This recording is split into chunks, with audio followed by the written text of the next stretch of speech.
तुर्किया और शाम में 6 फरवरी को आने वाले जलजले की वजह से शदीद जानी और माली नुकसान हुआ। शहरों के शहर मलबे का ढेर बन गए, बुलंद बाला इमारतें ज़मीन बोस हो गई और बस्तियों की बस्तियां तबाह और बर्बाद हो गईं। तुर्किया और शाम में हर सू तबाही ही तबाही नजर आ रही है। इस मुश्किल हालात में अल्लाह ताला ऐसे करिश्मात दिखा रहा है कि इंसानी अकल दंग रह जाए। मलबे के ढेर तले दबे लोगों की रेस्क्यू किए जाने की ऐसी वीडियोस सामने आ रही हैं कि आपके मुंह से बेख्तियार निकलेगा, जिसे अल्लाह रखे उसे कौन चखे।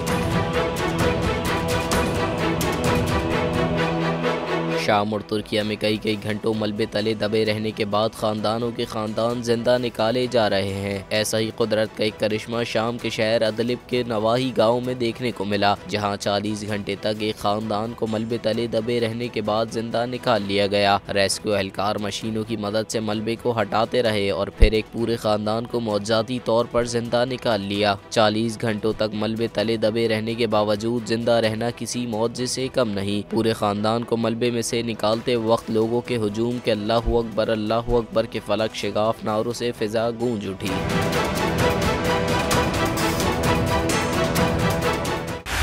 बोल उड़ाएगा सबका होश, भूल जाएंगे सब अपना जोश।